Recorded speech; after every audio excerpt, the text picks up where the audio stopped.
국민의힘을 향해 민생 회복이란 대의에 함께 해달라며 조속한 추가 경정 예산안 처리 협조를 강조했습니다.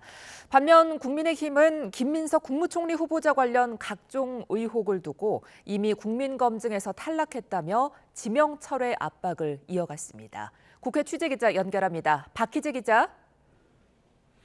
네, 국회입니다. 네, 앞서 전해드린 것처럼 국무회의에서 추경안 의결이 전망되는데요. 여야 입장 전해주시죠. 네, 더불어민주당은 추경안을 신속히 집행해야 한다며 국회 본회의에서의 조속한 처리 필요성을 강조했습니다.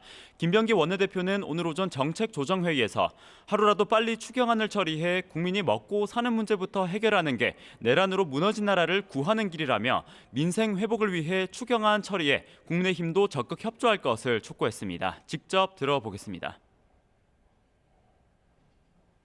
국민의힘에 촉구합니다. 집착과 목리는 그만두고 민생 회복이란 대의와 원칙을 지키는 일에 함께해 주십시오. 그러면서 추경안에 반영된 민생 회복 지원금을 두고 당이 꾸준히 강조한 보편적인 지급을 원칙으로 설계됐고 이재명 대통령의 의지를 반영해 취약계층 추가 지원 방안도 담겼다고 평가했습니다. 반면 국민의힘은 추경안 편성 취지에는 공감한다면서도 정치적인 목적의 추경안에는 반대하겠다는 뜻을 굽히지 않고 있습니다. 재정을 확장적으로 사용하면 물가 상승으로 이어질 수 있고 국가 채무도 증가될 거로 우려된다면서 민생을 위해서라면 야당도 협조하겠지만 정치 추경이나 포퓰리즘 추경은 단호히 맞서겠다는 취지입니다. 이런 가운데 여야는 이 대통령의 G7 정상회의 참석에 관련한 입장도 내놨습니다. 민주당은 잃어버린 6개월의 정상외교를 단숨에 복원한 성공적인 외교 데뷔전이라고 평가했습니다. 8개국 정상과 유럽연합, 유엔 지도자 등을 포함해 모두 11차례의 양자회담을 진행했다며 실용외교 진수를 보여줬다고 말했습니다. 반면 국민의힘은 중동 정세를 이유로 한 미국 트럼프 대통령의 조기 귀국으로 한미 정상회담이 불발된 점을 언급했습니다. 이 대통령을 향해 이달에 예정된 나토 정상회의 참석을 빠르게 확정짓고 트럼프 대통령과의 회담도 조속히 추진하길 바란다고 덧붙였습니다. 국회 상임위원장 문제 등 원구성 협상 관련 여야 공전도 이어지고 있죠. 네, 그렇습니다. 민주당은 지난해 22대 국회가 문을 열 당시 상반기 상임위원장 배분이 끝난 만큼 결원인 상임위원장을 재조정이 아니라 신속하게 선출하는 일이 필요하다는 입장입니다. 진성준 정책위의장은 오전 회의에서 여야가 바뀌었다고 손대자고 들면 모든 상임위원장 자리를 다시 협상해야 한다고 지적했습니다. 정부 조직이 개편되면 소관 상임위도 조정해야 하는 만큼 그때 전체 상임위 구성을 논의하고 합의하면 될 일이라고 강조했습니다. 국민의힘은 원구성 재협상 필요성을 거듭 부각하고 있습니다.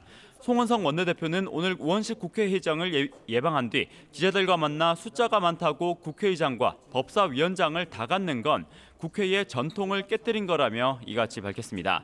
107석의 소수 야당으로 거대 여당인 민주당의 법안 처리를 현실적으로 막기 어려운 상황에서 견제 원리를 지키려면 법사위원장 자리는 원내 2당이 가져와야 한다는 논리인데요. 양당 원내 지도부는 오늘 오후 상임위원장 선출 문제와 본회의 일정 협의를 포함한 추가 협상에 나선다는 계획입니다. 하지만 양측 입장이 평행선을 달리는 만큼 이견이 좁혀질 가능성이 크지 않다는 중론 속에 본회의 개최 일정도 여전히 안개 속이라는 관측이 나옵니다.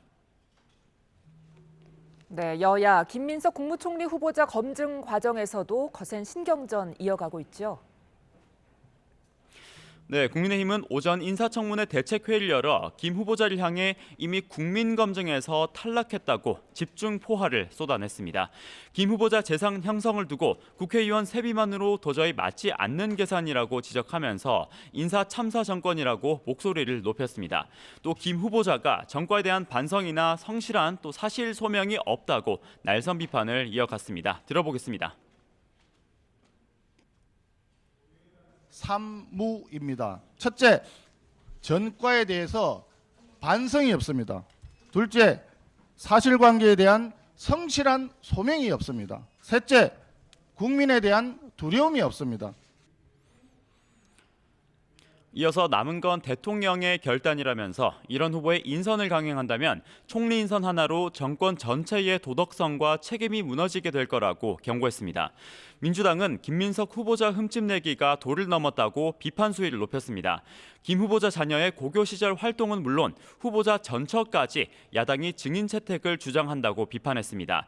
그러면서 인사청문회법 개정 추진에 나서겠다는 뜻도 내비쳤는데요. 소모적인 정쟁을 멈추고 후보자의 국정 운영 능력과 정책 역량 검증이라는 인사청문회 본래 목적과 기능을 회복해야 한다며 국민의힘의 협조를 촉구했습니다. 이런 가운데 국회에서는 오전부터 이종석 국정원장 후보자에 대한 인사청문회가 시작됐습니다. 정보기관 수장의 역량과 도덕성 등을 검증한다는 계획인데 과거 통일부 장관을 지내는 등 햇볕 정책을 주도한 이 후보자의 대북 간등을 놓고 공방이 펼쳐지고 있습니다. 지금까지 국회에서 YTN 박희재입니다.